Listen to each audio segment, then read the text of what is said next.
están? Qué gusto saludarlos. Bienvenidos en esta noche tan importante a esta mesa de martes de Debate 22. Hoy se decide el destino político y económico de Estados Unidos con un impacto significativo en México por esta relación geográfica, comercial y cultural que hay entre ambos países. Hoy se está llevando a cabo una de las elecciones presidenciales más competidas en toda la historia moderna de este país.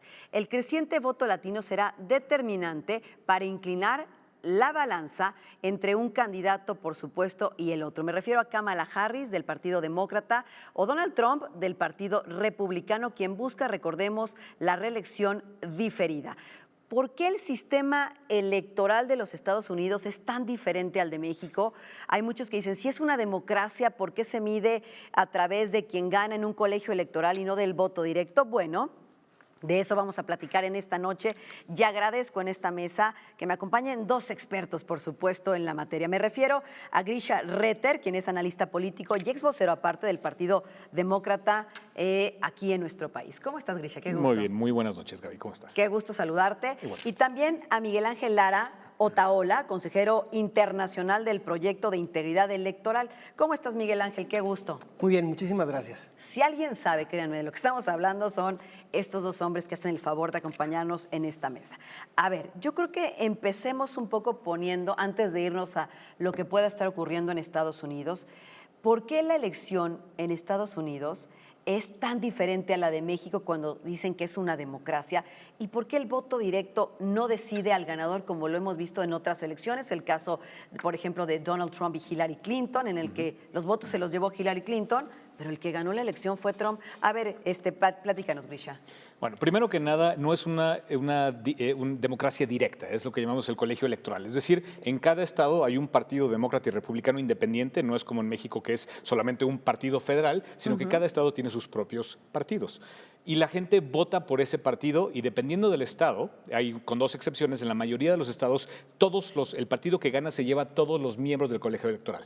Entonces, ¿qué pasa? Estamos votando por alguien que va a votar por el presidente. Okay. Y la razón de hacer esto es porque por la distribución geográfica de los Estados Unidos, si no fuera por el colegio electoral, siempre ganarían los demócratas, porque la mayoría de la densidad poblacional está en las grandes ciudades y la gente que vive en ciudades tiende hacia el lado demócrata. Entonces, este es el sistema que permite que esto sea más equitativo y que los votos de las personas que viven en áreas rurales, en la mitad del país, que su voto valga de alguna forma equitativa con todos los demás. Es como tener una representación más, digámoslo, democrático, más justa. Es correcto. En la forma en que funciona en Estados Unidos, la única manera de que realmente valgan los votos de todos, sea en áreas rurales o en áreas urbanas, es justamente a través del sistema del colegio electoral. A ver, Miguel Ángel, ¿qué es el colegio electoral? Mira, en Estados Unidos, en cualquier otro país del mundo, la persona que tiene más votos, la mayoría de votos, o que tiene más votos que su rival, es quien obtiene la presidencia. Y como decía Grisha, en Estados Unidos no es directo, sino que es indirecto. Existen 538 electores, que son los delegados del colegio electoral, que se dividen entre los 50 estados, no de manera equitativa, según el peso poblacional de cada estado. Entonces tienes estados como Texas, que tiene 40 electores, y otros estados como Vermont o Dakota del Norte, que tienen 3. Ahí hay un problema, porque eso genera una distorsión. Yo lo llamaría algo no equitativo. O sea, el principio básico de la democracia es que es una persona, un voto. En cambio, en Estados Unidos, tomando estos ejemplos, en Texas tienes 30 millones de personas y 40 electores. En Dakota del Norte tendrás 600, 700 mil personas y 3 votos de colegio electoral. Si hacemos la división, un voto de una persona de Dakota del Norte pesa 3 veces más que el de una persona de Texas. Entonces, eso es problemático y justamente puede dar los escenarios como el que tú decías. En el 2016, Hillary Clinton tuvo 3 millones más de votos que Trump, pero Trump ganó porque se llevó los votos del colegio electoral. ¿Y cómo sucede esto? Si tú y yo competimos en un estado y tú tienes un voto más que yo, tú te llevas todos los votos. Los 40 votos de Texas te los llevas tú y yo me quedo en ceros, aunque yo haya tenido el 49.999% de los sufragios. ¿Todos los estados de la Unión Americana tienen un delegado o más delegados del colegio electoral? No hay ningún estado que no lo tenga. No. Y de hecho hay uno más, además de los estados, que es Washington, D.C., que justamente por una enmienda constitucional se le atribuyeron también 2 representantes al colegio electoral, porque obviamente no es un estado, pero de todas formas tiene representación. Ahora, ¿por qué dicen? Es que la elección se decide en estos estados, los llamados estados bisagra o estados swing states, como también le llaman. ¿Qué es y qué quiere decir esto, Grisha? Ok, se llama bisagra o columpio porque justamente los votantes de esos estados no se van solamente de un lado o del otro, como sería el caso de Texas o California. Yo voto en Texas. Mi voto para la presidencia, en mi caso voy a votar por Kamala Harris o voté por Kamala Harris, mi voto no importa, porque los tejanos siempre para presidente se van por el lado republicano. Mis hijos votan en California, no importa lo que ellos quieran votar, porque California siempre se va del lado demócrata. Okay. Son en esos 7 estados, ¿sí? Michigan, Pennsylvania, Arizona, Nevada. Esos son los estados que a fin de cuentas tienden a ser más hacia el centro y es justamente los que deciden a fin de cuentas la elección y es por eso que los candidatos gastan la mayoría de sus cientos de millones de dólares para promoción y por eso siempre se oye que están viajando a esos estados porque son esos los que finalmente definen la elección y a quien tienen que convencer son a todos esos millones de electores que están en el centro y que con un empujoncito de un lado o del otro se van del lado republicano o del lado demócrata. ¿Ha sucedido en estos estados algo histórico que haya cambiado o revertido la tendencia del colegio electoral para darle el triunfo a otro candidato que no era el puntero incluso en estos estados? Pues fíjate, es curioso porque los estados bisagra no siempre son los mismos. Okay. Hace algunas elecciones hablábamos de Florida, Ajá, sobre sí, todo claro. por lo que ocurrió en el 2000, donde Bush tuvo menos votos que Gore, pero quedó como presidente. Cierto. Hoy Florida ya no es un estado bisagra, porque por definición un estado bisagra es donde no sabes quién, como decías muy bien tú, si va a ganar uno u otro, porque está tan competida la cosa. Hoy está competido en Pensilvania, en Michigan, en Nevada, en Arizona. Florida ya no es el caso. Se prevé que sea un estado republicano que se lleve todos esos votos. Entonces, lo que quiero decir es que los estados bisagra cambian. Y hoy los 7 estados bisagra que se han identificado suman entre ellos 93 votos del colegio electoral. Y cuando tú necesitas de los 538, 270, 93 o buena parte de esos 93 pueden hacer la diferencia entre perder y ganar la elección. Dentro de esos estados bisagra también hay diferencias. Digamos, habrá unos que tendrán 6, 7, 8 votos del colegio electoral y otros un poquito más grandes, como Pensilvania, que tienen 19 votos.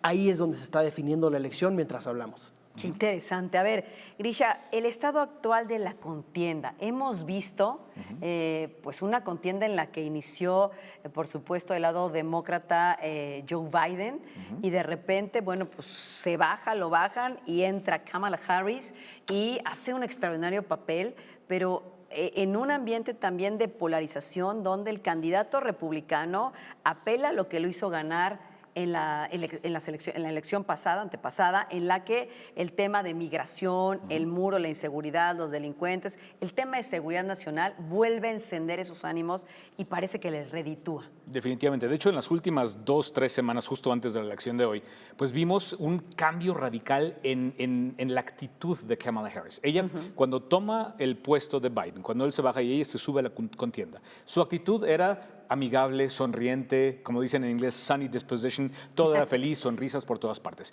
Y en las últimas 2 semanas antes de la elección vimos un cambio radical en su estilo de comunicarse, porque empezó a atacar personalmente a Trump, empezó a hablar de las cosas malas, lo empezó a llamar incluso, ¿no? nazi, fascista, todas estas actitudes negativas que de alguna manera pues había logrado ella salvarse de eso y por alguna extraña razón hace 3 semanas dio ese giro, empezó a hablar de esa manera y vimos una correlación, si no una causalidad alta entre su actitud, la forma en que se expresaba y un decaimiento en la preferencia que en un momento, cuando se subió ella a la contienda, ganó muchos puntos, incluso iba 5, 6, 7 puntos porcentuales arriba, al menos en la intención de voto popular, y realmente vimos que bajó al punto de que en las últimas 2 semanas prácticamente en todos los estados bisagra estaban empatados perfectamente en esos estados. ¿A qué crees que se deba esto, Miguel Ángel? Haberse subido a un discurso que era el de su contrincante. Mira, yo creo que Kamala Harris lo hizo porque también identificó que había negativos para Trump.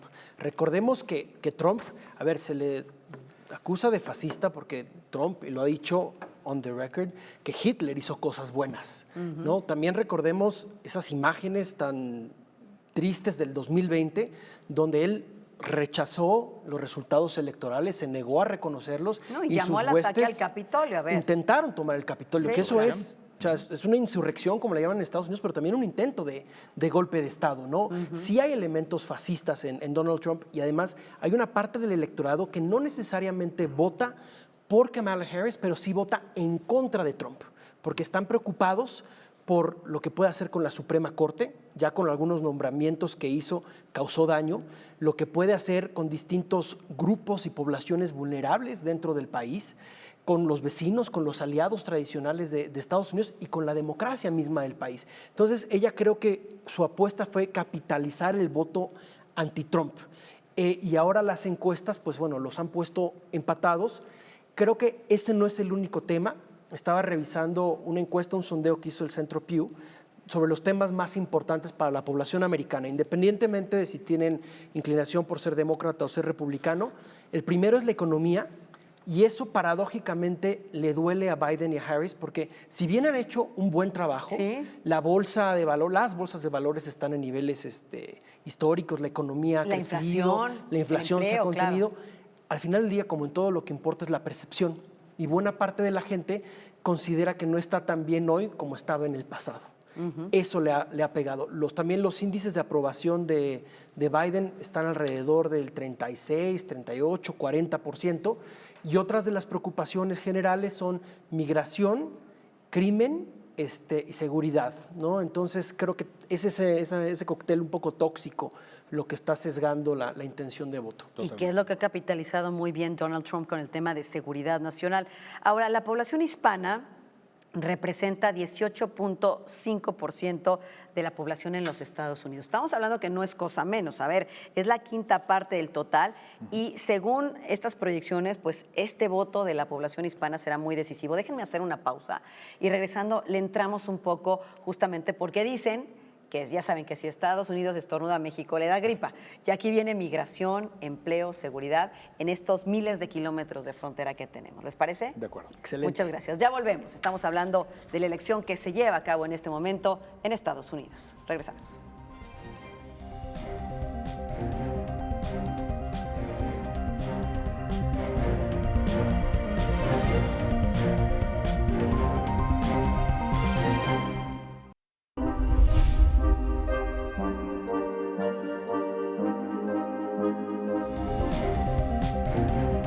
Frente a esas disyuntivas, no debemos olvidar que la verdadera libertad comienza con el respeto a quien piensa distinto a uno. Para conocer es necesario preguntar. Apoyar a las mujeres, apoyar a los grupos vulnerables a través del arte y la cultura es responsabilidad de todos. Cultura y activismo para eliminar la violencia de género. Bien preocupante socialmente, que es el tema del clasismo, del racismo, de la discriminación, y que la única vía es la educación. Debate 22. Temas como la gentrificación, expulsión, la discriminación cultural y los desalojos masivos, pues volvieron a la discusión pública. Aquí está como el reflejo de esta gran ciudad, de este gran pueblo. Son estas cosas las que nos llenan el alma, son actos de justicia. Por si las moscas, vamos a hablar del Festival Internacional por la Diversidad Sexual, que este año cumple su edición número 36. 15 años del Museo Universitario de Arte Contemporáneo, y me acompaña para eso su directora Amanda de la Garza. Vamos a hablar del más reciente libro del escritor Juan Villoro, me refiero a La figura del mundo.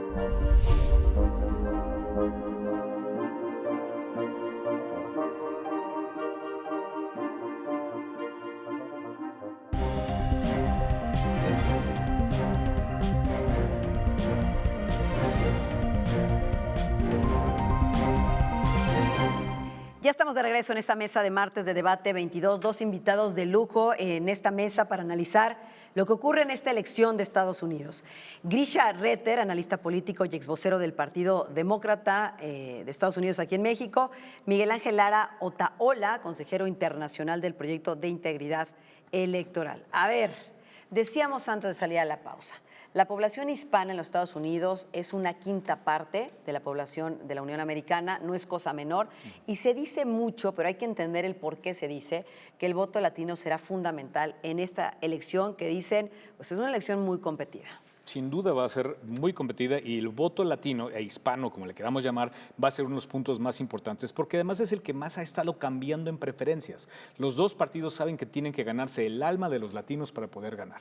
Ahora, ¿qué pasa? Que nos ponen a todos en la misma cajita. Es decir, hispanos, latinos, todos son iguales. No. Una cosa son los cubanos que están en Florida, otra cosa son los salvadoreños, los colombianos y luego están los 50 millones de mexicanos o descendientes de mexicanos que viven en Estados Unidos, que además son políticamente bastante apáticos. Por eso no tenemos ni siquiera un miembro en el Senado, mientras los cubanos con sus 3 millones de personas tienen a 2. Y encima de eso está cambiando la demografía de los mexicanos. Una cosa son los que llevan una generación o los que acaban de llegar y otra cosa son los hijos que ya nacieron en Estados Unidos, que se identifican más como americanos que como sus raíces mexicanas y están más preocupados por lo que les atañe en la economía americana y como miembros de la sociedad americana que lo que pudieran preocuparles sus raíces. Y de ahí que estamos viendo este cambio demográfico. En las últimas 2 elecciones, los latinos, los hispanos, tienen una preferencia de 70-78% por los demócratas y hoy estamos viendo una preferencia de 59%. Es una erosión radical de parte de los hispanos con respecto a la preferencia política. Totalmente radical esta erosión, como bien lo planteaba Grisha. ¿Qué opinas, Miguel Ángel? Aunque sí ha habido esta erosión, pero una nota muy particular de esta campaña es que la semana pasada, en uno de los rallies de Trump, una de las personas invitadas hizo comentarios bastante despectivos sobre la población de Puerto Rico. Se estaba... Isla de basura, le llamó algo así. Una mancha de basura en el Atlántico, ¿no? Sí, justamente pensábamos, ¿no? Los que escuchamos, los que seguimos eso, que se iba a referir al gran parche de basura de todo el plástico que se ha juntado en el Pacífico. Claro. Pero hizo alusión a Puerto Rico. Así es. O sea, tan es así que salió Ricky Martin y otros a criticar. Que esto además se suma a otros comentarios racistas que ha tenido Trump en contra de distintas poblaciones, en contra de mexicanos y en contra de migrantes. Recordemos que hace algunos años se refirió a los mexicanos allá como violadores y asesinos. Y narcotraficantes. ¿No? Y narcotraficantes. Rateros y mucho más, claro. Esto, por supuesto, no permea completamente porque dependiendo de la generación, dependiendo del estado donde se viva, pues habrá tener más simpatías o no, porque también recordemos que Trump no solamente es Trump, es el partido republicano que tradicionalmente se asocia con mayor libre empresa, con mayor desempeño de la economía, digamos, esto traído desde los tiempos de Reagan, también, ¿no?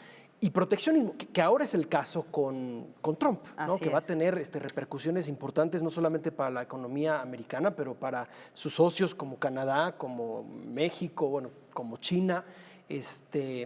Pero bueno, creo que eso también, quizás estos comentarios, para redondear la pregunta, pueden impactar pudieron impactar en la intención de voto de Trump por lo despectivo y lo dañinos que fueron.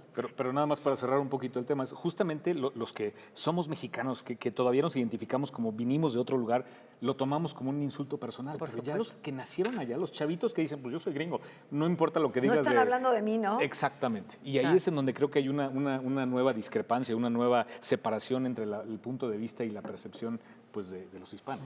Ahora, lo que me parece también bien importante es que en estos más de 3.500 kilómetros de frontera suceden muchas cosas. Hay una movilidad diaria increíble todos los días, está el comercio binacional, somos el segundo socio comercial más importante, segundo, el primero, ¿no? El primero con los Estados Unidos, creo que lo perdimos hace un tiempo y lo recuperamos, pero está el tema de seguridad también, que ha sido un tema también capitalizado en las campañas, en el cierre incluso de las campañas de la semana pasada, etcétera, microeconomía, macroeconomía, ¿cómo ver lo que está ocurriendo ahorita con un impacto posible que pudiera haber, por supuesto, en nuestro país? Pues apenas están empezando a salir las encuestas de salida de los votos, ¿no? Todavía no sabemos quién va a ganar y creo que no lo vamos a saber hasta mañana, y igual hasta pasado mañana. Vamos a ver qué pasa. Pero la realidad es que en el tema en la frontera y el tema de la postura de Trump hacia México y el hecho de que nos culpa de absolutamente todo lo malo que ocurre allá. Migración, bien lo dijiste, el tema del fentanilo. Recordemos lo que hizo Trump la última vez que fue presidente. Obligó a México, al Estado mexicano, a hacer cosas que no queríamos hacer basado en amenazas de elevar aranceles. Es decir, renegociar un tratado de libre comercio que funcionaba bastante bien y además obligarnos a mandar la recién creada Guardia Nacional a la frontera sur para que ya no entren más migrantes a Estados Unidos. Eso fue entonces y la situación era mucho más tranquila de lo que tenemos hoy en día. Hablando la situación de inseguridad, la situación de los cárteles en México y el hecho de que el tema migratorio sigue estando ahí, y hace poco agarraron incluso a una serie de árabes, musulmanes que estaban pretendiendo cruzar la frontera. Por supuesto. Tú imagínate que uno de esos es un terrorista y cruza por México, lo lo que pasaría aquí. No, la etiqueta para todos. Y Trump ya amenazó incluso, o al menos preguntó si podía mandar misiles para atacar a los cárteles en territorio mexicano. Entonces no va a ser, creo, más suave de la Lo última dijo en vez. una entrevista en la que estaba con su compañero de fórmula. Vance. Creo que fue, que fue con, no me acuerdo si fue con Fox News o con CNN, no Seguramente fue recuerdo, con Fox pero News. dijo que quien mandaba aquí era el crimen organizado y no el presidente. En aquel entonces, bueno, estaba el expresidente Andrés Manuel López Obrador. Es correcto. Declaraciones graves, Miguel Ángel. Nos iría mejor, Trump es un peligro para la democracia, es un peligro para México, nos iría mejor con una Kamala Harris. ¿Qué dice la historia entre republicanos y demócratas? Mira, yo creo que hay dos agendas y dos versiones de futuro posible. Reduciendo a temas de agenda. Con Trump, su agenda, sus negocios, su trato con México se va a reducir a comercio y al tema de seguridad, migración, que van vinculados. Y atrás de esos dos temas va a estar su proteccionismo, su America First. Él tiende a ver las relaciones internacionales como un juego de suma cero. Si yo tengo un déficit comercial contigo, como es el caso de México, 160 mil millones de dólares, yo estoy perdiendo y yo no quiero perder. Entonces yo te voy a hacer a ti perder, ¿no? Proteccionista, a ultranza. En el caso de la victoria de Kamala Harris, habría por supuesto esas dos cosas en la agenda, comercio y migración, pero también inversión, medio ambiente, derechos laborales, derechos humanos, que es lo que hemos visto en los últimos 4 años del gobierno de Biden. Son dos mundos bastante diferentes, no solamente para México, sino permitiéndome la repetición, para el mundo. Trump sí es una amenaza para la democracia, ya lo vimos en sus 4 años de su primera gestión. Citaba yo el intento de toma de insurrección del Capitolio. Hoy, buena parte de los encuestados, según CNN, piensan que Trump, de perder la elección, no va a reconocer el resultado. Ha amenazado con desmantelar la OTAN, con no apoyar a sus aliados, con salirse de la guerra de Ucrania. O sea, es un peligro para la democracia, pero también para la estabilidad geopolítica internacional. Y eso, pues, por supuesto, también tiene su impacto en México. Lo que sucede hoy en los Estados Unidos es muy importante y va a definir y redefinir el curso de varias cosas. No olvidemos que hoy todavía el presidente de los Estados Unidos se convierte en la persona más poderosa del mundo. Es correcto. Y ahora veamos una cosa. Uno de los puntos principales de preocupación y uno de los estados bisagra más importantes, que es Pennsylvania, tiene una gran población de polacos. Los polacos tienen mucho miedo de que termine Trump, porque Trump prometió quitarle soporte o apoyo a la OTAN, que es lo que está deteniendo a Putin, no solamente de invadir el resto de Ucrania, sino todos los demás países que de alguna forma están entre el centro de Europa y Rusia. Y la frontera, claro, y los polacos son 700,000 descendientes de polacos que viven en Pennsylvania. Entonces, ese punto hoy creo que va a ser decisivo para quien gane Pennsylvania, porque saben perfectamente, como bien lo decías Miguel Ángel, es que Trump no quiere apoyar a la OTAN. Putin lo sabe, China lo sabe, todo el eje nuevo de BRICS saben perfectamente que un debilitamiento de la OTAN va a ser lo que resulte si es que queda hoy Trump elegido como el siguiente presidente. Vamos a empezar a concluir, nos quedan 3 minutos. El papel de México en esta elección, que es muy importante de Estados Unidos, digo porque jugamos un papel determinante, pero sí lo que suceda, el tema de política exterior, la relación con Estados Unidos, Miguel Ángel. Antes de darte la respuesta, complementando lo que hace favor. Trump, sus coqueteos con Putin, con Kim Jong-un, con dictadores, ¿no? Porque normalmente los dictadores entre ellos se sonsacan.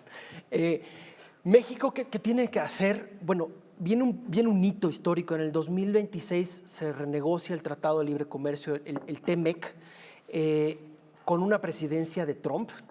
Eso podría ser desastroso para México. Ya hay cuestionamientos desde Estados Unidos por el temor de que no se respete la certeza jurídica.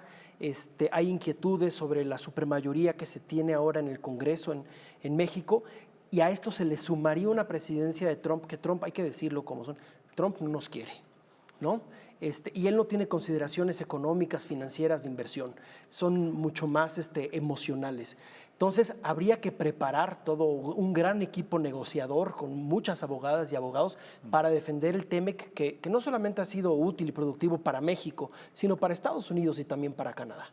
Pues la moneda está en el aire. ¿Qué dices? Creo que cogíamos un poquito además aquí en México, en el sentido de que esta balanza positiva para México, todos esos miles de millones de dólares que nosotros sacamos, en vez de voltearnos y gastarlos o invertirlos en Estados Unidos, los gastamos en productos baratos de China. Estamos viendo que el mercado mexicano está invadido de coches chinos, estamos hablando de incluso ya que se puedan instalar plantas de manufactura de coches chinos aquí para entrar al mercado norteamericano. Entonces, ¿qué pasa? México, en vez de gastarse ese dinero que gana, esas ventajas, en su mejor socio comercial, se lo gasta en el enemigo comercial número 1 de Estados Unidos. Y eso nos deja, en mi opinión, en una posición de negociación muy debilitada. Bueno, es que tenemos una posición geográfica Privilegiada. inigualable, privilegiada, el tema del nearshoring, ¿no? Las empresas asiáticas quieren venir, no por México exactamente, sino porque saben que, a ver, el vecino del norte es muy poderoso y que en un pleito comercial de tú a tú entre China y Estados Unidos, pues como puente está, por supuesto, esta acción. Oigan, pues qué interesante, la verdad, grandes analistas. Yo quiero agradecerles que en un día tan complicado, pues estén aquí dándonos su tiempo y su espacio en Canal 22, por supuesto, para el público que siempre nos ve en Debate 22. Y bueno, pues ya estaremos analizando el resultado, decíamos, de esta elección y los impactos directos ya de quien quede, por supuesto, para nuestro país, porque sí es importante ir de fondo con muchísimos temas. Te agradezco mucho, Grisha Reter, analista político y exvocero del Partido Demócrata de Estados Unidos aquí en México. Gracias, por supuesto. Un gusto estar aquí, Gaby. Gracias. Y encantada también Miguel Ángel Lara Otaola, consejero internacional del proyecto de integridad electoral, por estar aquí en esta mesa. Muchísimas gracias. Yo soy Gaby Tlaseca. Como siempre, gracias por su atención y nos vemos la próxima semana, ya saben, en esta mesa de martes de Debate 22.